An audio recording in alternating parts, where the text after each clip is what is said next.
Today, we're going to look at personal debt not as a personal failure, but as a symptom of a massive 4,000-year-old system.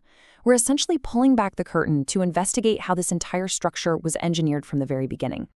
Welcome to This Explainer. I am so thrilled you're here because we are diving into a truly fascinating history today. We're going to explore how private bankers steadily, over centuries, captured state authority to build the financial world we live in right now.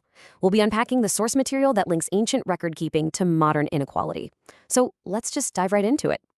Here is the map for our investigation. We're starting in the ancient Near East with Sumerian temples, moving through the Renaissance with the Italian city-states, tracing the rise of the Bank of England and the Federal Reserve, looking at offshore banking, and then bringing it all back home to debt, inequality, and you. Section 1. The ancient architecture of debt.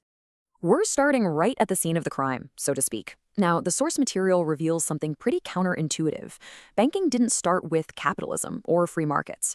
It started with agricultural surplus, record-keeping, and strict social hierarchy. Look at the direct line across 4 millennia here. On one side, Mesopotamian temple ledgers used debt to organize labor, demand tribute, and basically forge political dependency. On the other side, modern central banks use incredibly sophisticated mechanisms to organize austerity, mandate debt cycles, and enforce market discipline. Sure, the tech upgraded from clay tablets to digital screens, but the core idea remains. Controlling the ledger has literally always meant controlling society. Get this. Early Near Eastern debt was absolutely not a neutral economic agreement between equals. It was literally an extension of governance. Priestly officials and palace administrators controlled both the storehouses and the ledger.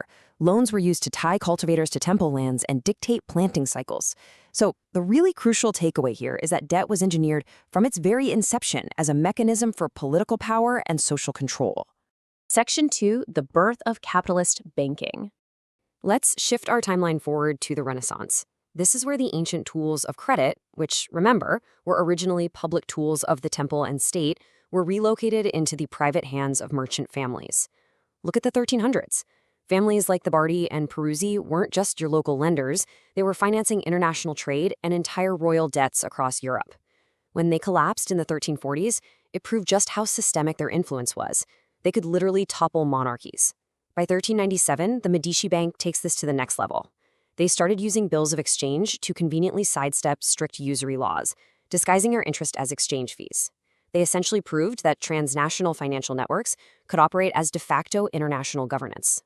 But the real turning point in all of this, that hits in 1694. What the Italians pioneered in practice, the English went ahead and codified right into law.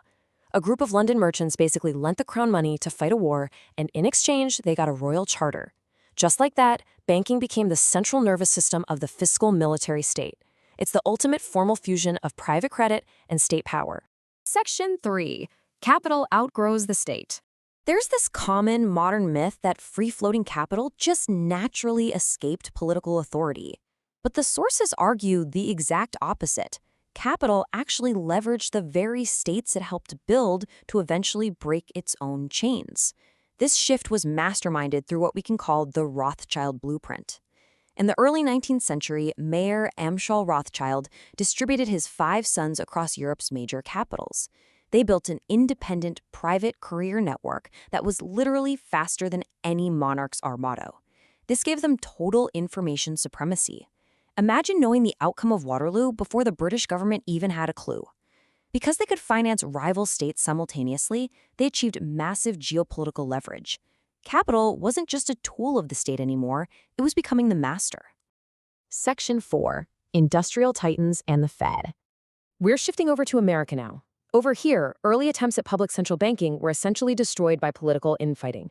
This created a massive power vacuum, and during the Gilded Age, private industrial oligarchs were more than happy to fill it. As historian Ron Chernow staggeringly noted, in 1907, the United States had a central banker. His name was J.P. Morgan. During that year's panic, liquidity completely froze up. New York City was teetering on insolvency. With no public central bank to step in, J.P. Morgan actually locked the leading bankers in his library and personally orchestrated the bailout of the U.S. financial system. Private bankers wielded so much sheer power that they were effectively acting as a state, but entirely without democratic responsibility. A massive, glaring imbalance had emerged.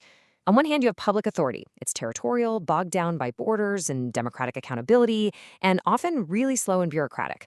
On the other hand, you have private financial syndicates, mobile, borderless, fast-moving, and totally unaccountable to electorates. It was a tug of war for supremacy, and the agile, coordinated syndicates were absolutely pulling ahead. This whole dynamic paved the way for the Federal Reserve in 1913, which was designed as a public-private hybrid, embedding private banking interests directly into public monetary governance. Section 5. The Stateless Empire of Finance. Tracking this into the 20th century, we see financial institutions systematically detaching themselves from national jurisdictions altogether. The people, and any sense of democratic oversight, begin to completely disappear from the equation. Capital pulled off this jurisdictional escape in a few incredibly calculated steps. It kicked off with Swiss banking secrecy in 1934, making it legally possible to shield wealth from states. Then, in the 50s, the eurodollar market created this parallel universe where U.S. dollars operated entirely outside U.S. regulation. Throw in the Bank for International Settlements offering sovereign immunity for capital, and by the time offshore havens blew up in the 1960s, a totally borderless monetary world was born, regulated by zero democracies. Section 6. Debt, Inequality, and You. All right, it's time to bring this 4,000-year historical investigation right back home to your daily life. The sources we're looking at lay out a pretty stark global reality. I mean, think about it. Students are pledging decades of their future labor just to access basic education. Everyday families, totally priced out of the housing market, are borrowing at higher interest rates than wealthy speculative developers. And it scales up. Municipalities are mortgaging their own taxpayers' futures to distant bondholders. When you view it through this historical framework, modern inequality isn't some glitch or accident. It's the intended distribution. Your student debt, your mortgage, they are quite literally the modern actuarial equivalents of ancient citizen extraction. Let this sink in for a second. The crown was never lost. It was just loaned. The ancient right to command labor and extract tribute didn't vanish when the kings and temples fell. It simply migrated. It moved from the physical palace gates right into the digital balance sheets of financial institutions. What was once demanded by royal decree is now just quietly required by financial contract. So, I want to leave you with this final, provocative thought. If the sheer authority that was once embodied in a crown now circulates invisibly as credit, who is actually governing your future? This history completely reframes how we understand modern democracy and the invisible architecture of debt that surrounds us every single day. Thank you so much for joining me on this explainer. Keep questioning, keep learning, and I'll see you next time.